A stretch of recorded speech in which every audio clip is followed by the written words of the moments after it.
Alors bonjour à tous. Aujourd'hui, on va voir la session de la ménopause. On va parler un petit peu de la physiopathologie, diagnostic, conséquences et après on finira avec la prise en charge. Donc c'est Dr Taiblache et je suis assistant hospitalier universitaire en endocrinologie à Farhat Hached de Sousse en Tunisie. Donc on va suivre un plan classique, partons sur une démarche plutôt académique et pour finir un petit peu avec les perspectives à la fin. Pour parler un petit peu de la problématique, c'est important de dire que la ménopause est une phase physiologique qui survient chez toutes les femmes.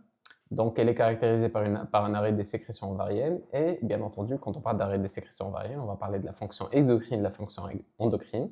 Donc, épuisement du capital folliculaire et par conséquent, on aura une diminution des oestrogènes et de la progestérone.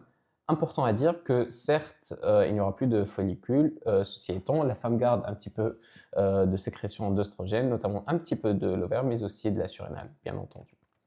Donc, c'est une phase qui est précédée par une phase préménopausique, c'est une phase annonciatrice qui commence avec des symptômes un petit peu légers au début, qui peuvent s'accentuer avec la ménopause installée. Et bien entendu, si on parle de la ménopause, c'est parce que une ménopause qui est mal gérée ou une ménopause plutôt avancée vers l'âge ou retardée peut avoir des complications fonctionnelles et organiques variables. C'est ce qu'on verra au cours de notre présentation. Donc il est important de dire que toutes les femmes doivent être éduquées par rapport à leur ménopause parce que c'est une phase qui accompagne la vie de la femme, c'est à peu près un tiers de la vie de la femme, donc toutes les femmes doivent comprendre un petit peu la physiologie de la ménopause et son installation. Donc, pour parler un petit peu de la ménopause, il faut un petit peu parler de l'axe gonadotrophe. Donc, on sait très bien que ça, c'est une vision classique. C'est la générale qui stimule la FSH et l'âge, puis les organes sexuels périphériques, notamment les ovaires chez la femme. Cette vision, on sait très bien qu'elle est obsolète, puisque maintenant, on parle de la conception moderne. Et à partir de la conception moderne, on sait que la GnRH n'est plus le déclencheur principal de la puberté ou du fonctionnement gonadotrope chez la femme, mais plutôt il y a des médiateurs supra-GnRH qui, on verra plus tard, qui sont le complexe kispeptine neurokinine dynorphine. L'autre particularité de l'axe gonadotrope chez la femme, un petit peu différente de l'homme, c'est que l'axe gonadotrope féminin est très sensible à l'environnement. Quand on dit environnement, ce sont les interférences un petit peu extra-corporelles, notamment les infections, le stress, l'alimentation, le sport. Donc toutes ces variabilités environnementales vont pouvoir interférer sur l'axe gonadotrope, ce qui explique que certaines femmes peuvent déclencher leurs symptômes généralement au décours d'un stress, d'un effort de sport important ou lors d'une période de révision, d'examen, etc. ou de mariage par exemple.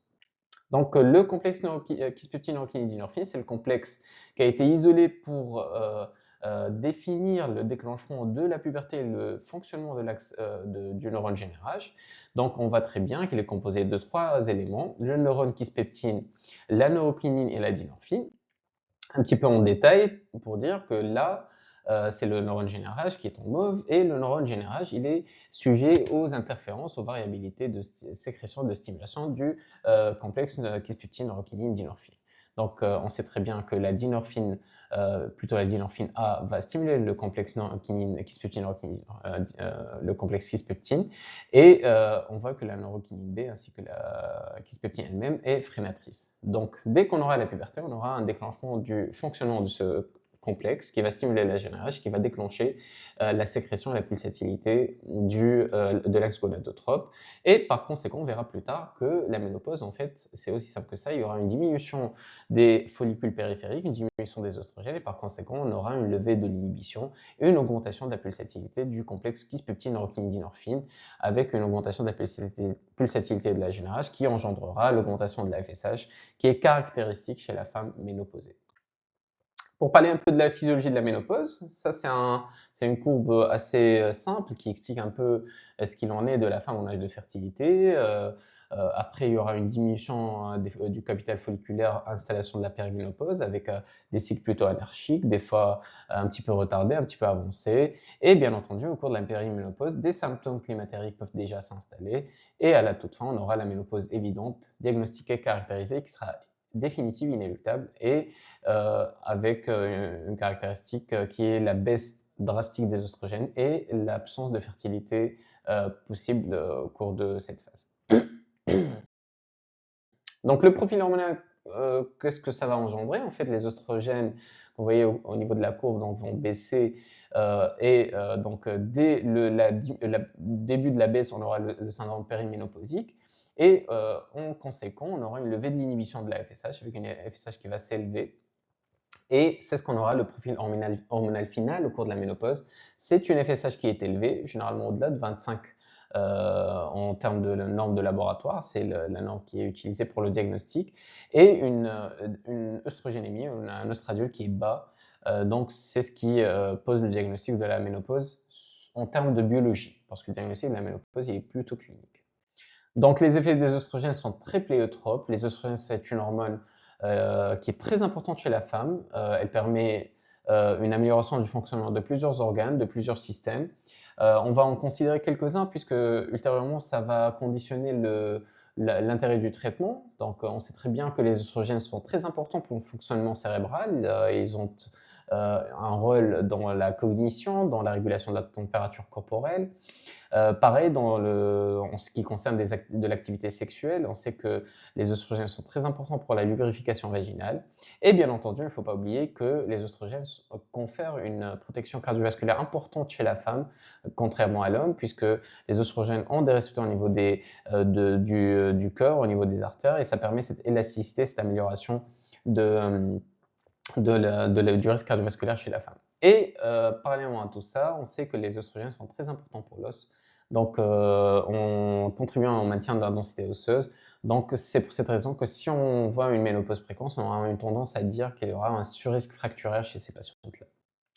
Pour le diagnostic, comme je vous l'ai dit, le diagnostic de la ménopause est un diagnostic clinique. Les sociétés savantes s'accordent pour dire qu'on ne va pas faire des bilans à toutes les femmes. Donc, dès lors qu'on aura une patiente qui a une clinique évocatrice de la ménopause, nous avons un syndrome climatérique, sécheresse vaginale des sueurs, avec une aménorrhée au-delà de 12 mois, bien sûr sans cause secondaire. Dès qu'on aura une cause secondaire, il faudra explorer cette cause avant de retenir la ménopause physiologique. Et bien évidemment, il faudra que l'âge concorde, puisqu'un âge assez précoce ne définit pas la ménopause physiologique, ça définit une ménopause plutôt pathologique, prématurée ou précoce. Donc au-delà de 45 ans, avec un syndrome évident clinique et une aménorrhée de 12 mois, on peut parler de ménopause physiologique. Dans ce cas-là, il n'y a aucune indication à une exploration hormonale dans ce contexte. Alors, si le tableau est atypique, si l'âge n'est pas en faveur, s'il y a une quelconque anomalie qui prête à chercher un diagnostic autre que la ménopause, il faudra dans ce cas-là céder de la FSH ou plutôt d'un test progestatif. On donne des progestatifs pendant 10 jours par mois, pendant 3 mois, et on voit s'il y a des cycles qui surviennent. Et bien sûr, s'il n'y a pas de cycle, ça confirme l'hypoœstrogénie et la ménopause chez ces patientes-là.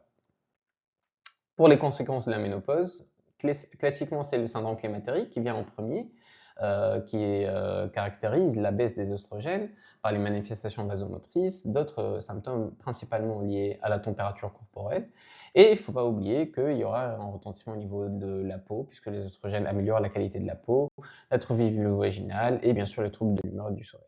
À moyen terme, on aura les complications ostéo-articulaires, principalement osseuses, avec la perte en capital osseux. Il faudra détecter les facteurs de risque d'ostéoporose chez ces patientes-là, puisqu'on sait tous que la ménopause, c'est une phase physiologique. Donc, si elle arrive et si la patiente elle est bien encadrée, avec une bonne alimentation, une activité physique et une bonne vitamine D, on sait que le risque fracturé il est beaucoup moindre que les patientes avec des facteurs de risque de l'ostéoporose. Et vous les voyez ici qui sont affichés, donc ces facteurs de risque-là, il faudra les rechercher. Et à la toute fin, bien sûr, à très long terme, on aura le risque cardiovasculaire. Les patientes ménopausées perdent leur protection cardiovasculaire conférée par les oestrogènes et elles auront un surrisque d'athéromatose et de troubles métaboliques, notamment la prise de poids. Donc, en les balayant un petit peu en vrac, le syndrome climatérique viendra toujours en premier plan. C'est un syndrome qui est très variable selon la patiente et d'intensité qui n'est pas la même. Alors, certaines patientes pourront ressentir ces symptômes beaucoup plus que d'autres. La plupart du temps, c'est un syndrome qui est plutôt moyen, modéré, avec des troubles du sommeil, irritabilité. Quelques patientes ressentiront de simples bouffées de chaleur et un cinquième des patientes auront un syndrome plutôt grave, avec un retentissement majeur sur la qualité de vie et même avec des troubles psychiatriques. Donc il ne faut pas banaliser ce symptôme, il faudra nécessairement le rechercher. Alors, ce syndrome climatérique n'est pas du tout en relation avec la carence œstrogénique, l'intensité de la carence œstrogénique, puisque une légère faible baisse des œstrogènes en début de la périménopause pourra déjà installer le syndrome climatérique avec une intensité assez importante chez certaines patientes. Et il ne faut pas oublier que ce syndrome climatérique, logiquement, va disparaître au bout de quelques années, au bout de quelques mois chez certaines, mais quelques patients peuvent le garder plusieurs années ultérieurement, et dans ce cas-là, ça va devenir un petit peu plus délicat pour la qualité de vie. Comment expliquer ces bouffées vasomotrices, ces bouffées de chaleur? Il faudra revenir sur la physiologie de la ménopause et sur le complexe kispeptine-uroquinine-dynorphine. Donc, comme vous voyez, puisqu'il y aura une baisse des oestrogènes, donc il y aura une levée d'inhibition sur le complexe KND et GnRH, donc il y aura une augmentation de la pulsatilité de la neurokinine B qui est stimulatrice au niveau, qui interfère avec le complexe kispeptine, le neurone kispeptine. Et donc, l'augmentation de la neurokinine B est en relation étroite avec le centre de la thermorégulation, et c'est elle qui va permettre la dissipation de la température, donc augmentation de neurokinine B, augmentation du syndrome climatérique et des bouffées de chaleur. On arrive à la prise en charge. Donc, pour parler de la prise en charge, il faudra toujours parler des objectifs. Quand et qui traiter, molécules disponibles, quels sont les bénéfices et les risques de ce traitement? Parce qu'ils ne sont pas dénudés de risques. Leur indication, et bien entendu, si on va les prescrire, il faudra les surveiller. Alors, qui traiter? Les sociétés savantes s'accordent pour dire qu'on ne va pas traiter toutes les patientes. Ce sont principalement les patientes qui sont très symptomatiques. Et pour quantifier objectivement cette intensité de symptômes, on peut s'aider de ce score qui est le MRS, Menopause Rating Scale. Donc c'est une échelle qui est la plus utilisée dans le monde, qui utilise plusieurs questions adressées aux patients pour savoir quelle est l'intensité de leurs symptômes, et avec une échelle allant de 0 à 4 et 11 questions comme vous les voyez. Et ces questions sont très variables, ça touche tous les systèmes, que ce soit le système lié à la température, l'activité sexuelle, l'activité fonctionnelle, l'activité, l'asthénie, etc. Et donc un score supérieur à 14, bien interrogé, chez une patiente bien interrogée, indiquera le traitement, puisque ce sont des symptômes qui sont assez importants, et dans ce cas-là, le traitement on a de la ménopause aura un intérêt et un bénéfice chez ces patientes-là. L'autre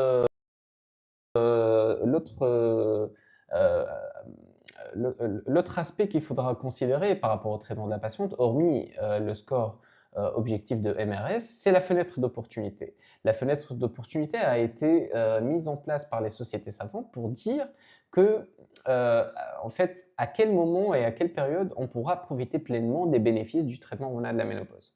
Bien entendu, comme je vous l'ai dit, il y a des bénéfices, il y a des risques. Et chez les patientes chez qui on ne calcule pas ou on ne pèse pas les bénéfices par rapport au risque, on peut avoir plus de risques que de bénéfices. Et les sociétés savantes s'accordent pour dire que la fenêtre d'opportunité optimale, c'est 10 ans en post-ménopause. C'est-à-dire dès que la patiente commence ses symptômes climatériques, ses symptômes de la ménopause, 10 ans après, on aura un bénéfice apprécié des traitements hormonaux de la ménopause. Et dans ce cas-là, on parlera du bénéfice cardiovasculaire et du bénéfice par rapport au syndrome climatérique. Bien entendu, la fenêtre d'opportunité exclut toute patiente qui a une contre-indication au traitement hormonal de la ménopause, et bien entendu, si le MRS est supérieur à 14. Donc vous avez les deux critères les plus importants pour parler de fenêtre d'opportunité, donc les 10 ans post-ménopause et les symptômes cliniques importants, et bien entendu, il faudra exclure les comorbidités liées au THM. Avant de parler du traitement, de sa conduite, il est très important de parler des études qui ont mis en place ce traitement hormonal de la ménopause. On ne va pas rentrer en détail par rapport à ces études-là, mais pour dire que l'historique du traitement hormonal de la ménopause est un petit peu discutable, critiquable au cours de ces dernières décennies. Donc les premières études, c'était les études américaines, avec les deux études majeures, HERS, HERS et WHI. Et bien entendu, les études européennes qui étaient beaucoup plus intéressantes en termes de conduite du protocole et en termes de nombre de patientes. On les verra un petit peu en détail. Les études HERS et WHI sont des piliers en faveur du THM, donc elles ont été initiées dès la fin des années 90, et donc ce sont des études qui sont faites, randomisées contre placebo à large échelle aux États-Unis. La première Donc, elle a été faite par des progestatifs prégnanes avec des oestrogènes équins. Et cette étude a confirmé un avantage par rapport à la protection cardiovasculaire, une amélioration du risque de coronaropathie dans les 10 ans en post-prescription du traitement hormonal de la ménopause. Et elle a confirmé une neutralité cardiovasculaire au-delà de 10 ans.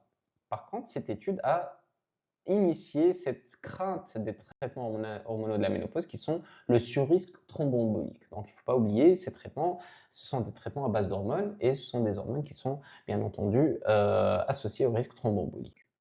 La deuxième étude WHI, elle a été faite par des œstrogènes progestérone chez des patientes hystérectomisées et un autre groupe de patientes non hystérectomisées avec un utérus. Donc chez les hystérectomisés, on n'a pas donné de progestatif. Chez les patientes avec utérus, on a gardé les progestatifs. Le progestatif utilisé est un progestatif prégnant qui était la cyproterone. Donc cette étude a confirmé plusieurs aspects, notamment une protection au niveau cardiovasculaire des coronaropathies avec les œstrogènes seuls, une amélioration certaine du risque osseux chez les deux groupes de patientes, et un petit peu, bien sûr, elle a retenu un peu le surrisque thromboembolique qui était classique dans l'autre étude. La conduite ultérieure, après 18 ans de suivi, chez la même cohorte de patients WHI, a mis en évidence que le THM n'était pas associé à un surrisque cardiovasculaire ni cancer sur un survie cumulatif de 18 ans, chose qui a été débattue ultérieurement avec les études européennes. Alors venons-en aux études européennes. Les études européennes, comme je vous l'ai dit, avec un échantillon de patients beaucoup plus important, notamment la Million Study qui a été faite en Europe. Et donc, le troisième, par exemple, c'est une étude française qui était intéressante puisqu'elle a colligé 80 000 personnes et qui a démontré une neutralité cardiovasculaire quand on associe les oestrogènes avec la progestérone, mais aussi une protection du néo du sein si les oestrogènes étaient délivrés par voie cutanée. Pareil pour le risque thromboembolique, donc on a confirmé le surrisque thromboembolique quand la prescription était donnée par voie orale. Donc très important comme étude pour dire qu'en fait le surrisque thromboembolique c'était surtout la forme orale. L'étude EPIC a confirmé que si on donnait des oestrogènes seuls, on avait un surrisque de néo du sein et il fallait toujours associer des progestatifs dès que possible chez les patientes qui ne sont pas hystérectomisées. Pour la Million White Study, c'est une étude qui a confirmé le risque de néo du sein quand on dépassait 10 ans et la protection de néo du sein quand on donnait le traitement dans les 10 ans post-ménopause. Donc, si on essaie de récapituler ces études, elles sont beaucoup plus complexes que ça, on a essayé de les résumer. Et si on essaie de les récapituler, donc quand on va décider si le traitement hormonal de la ménopause en termes de balance bénéfice-risque, si on va parler de l'âge et de la durée de la ménopause, on sait très bien que dans les 10 ans post-ménopause, on gagne en risque cardiovasculaire, en ostéoporose, en état cognitif et dans l'aspect climatérique et les troubles fonctionnels. Au-delà de 10 ans, on associe un surrisque cardiovasculaire, par exemple, chez ces patients-là. Pour le schéma d'administration, on essaiera dès que possible d'associer un progestatif. Le type de progestatif, on le verra tout juste après. Le schéma, on essaiera de garder un schéma continu ou discontinu, dépendamment du désir de la femme, par rapport à si elle veut avoir des cycles ou pas. Mais on sait que le schéma discontinu est un schéma qui améliore un petit peu le risque de néo du sein, puisqu'on diminue l'exposition aux oestrogènes.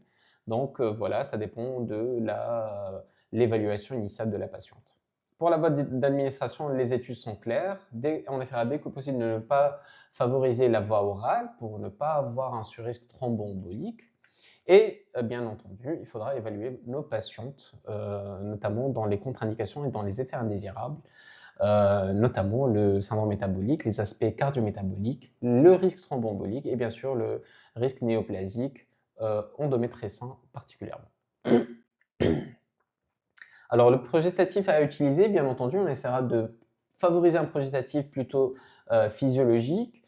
Classiquement, c'est la dihydrogestérone qui a été confirmée par l'étude E3N avec une neutralité cardiovasculaire, mais plutôt il diminuait le risque de néo du sein et d'endomètre ainsi que le risque thromboembolique lorsqu'on l'associe aux oestrogènes.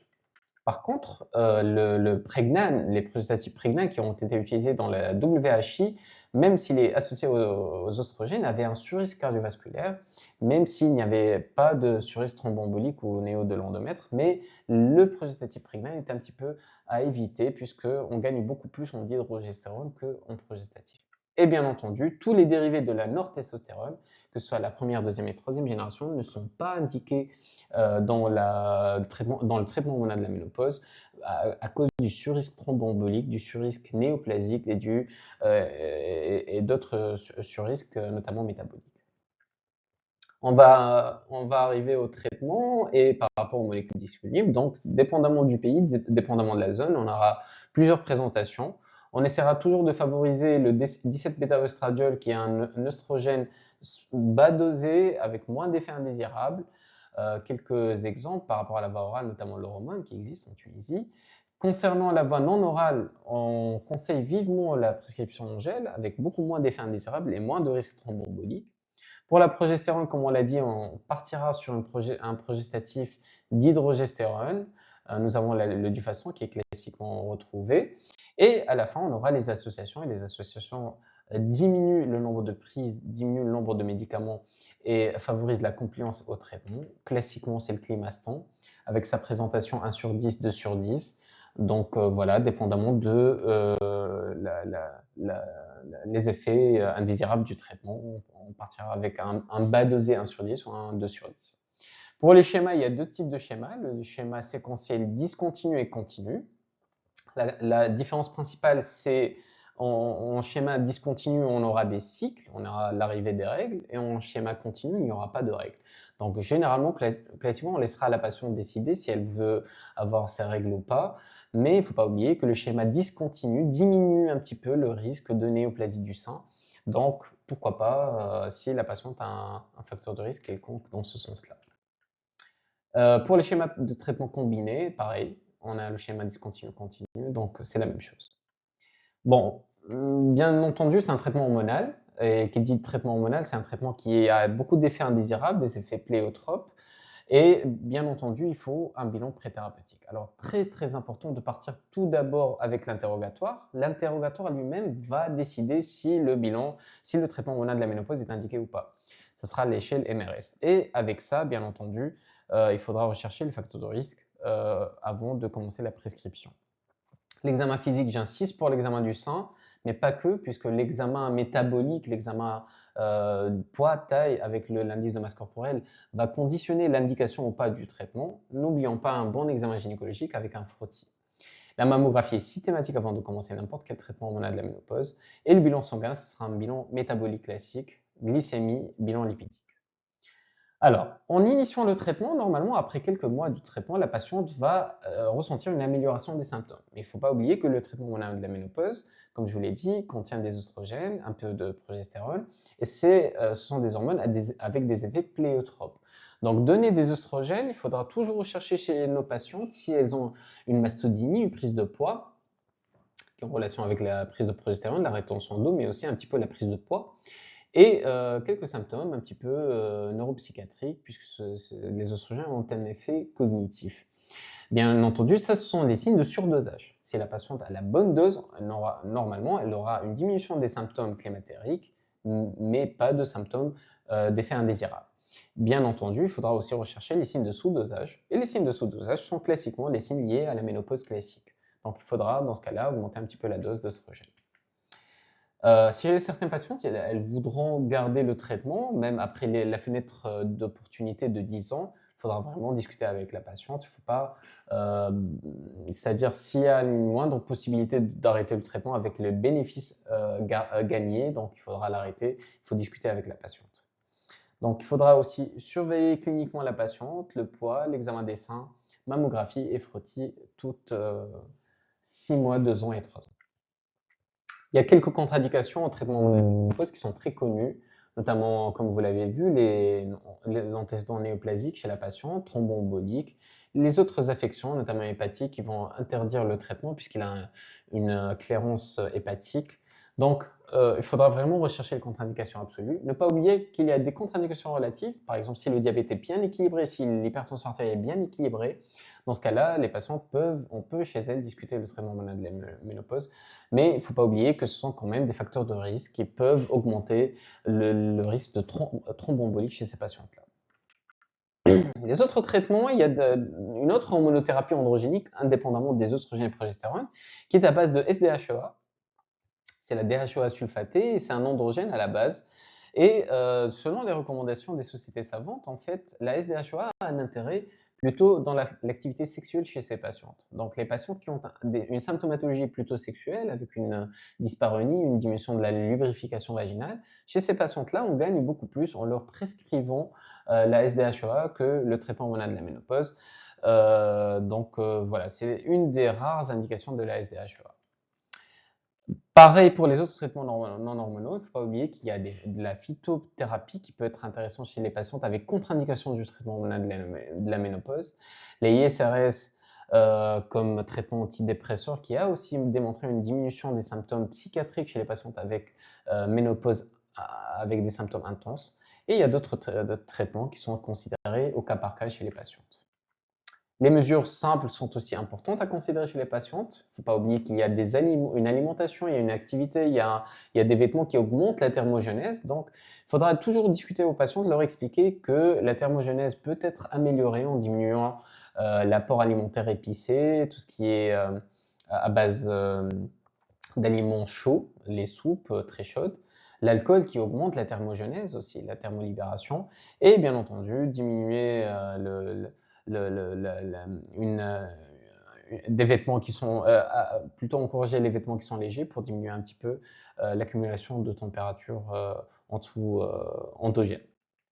Et les perspectives d'avenir, ça sera les antagonistes neurokinine B, puisqu'on a vu tout à l'heure que la neurokinine B augmentait la thermolibération thermogenèse.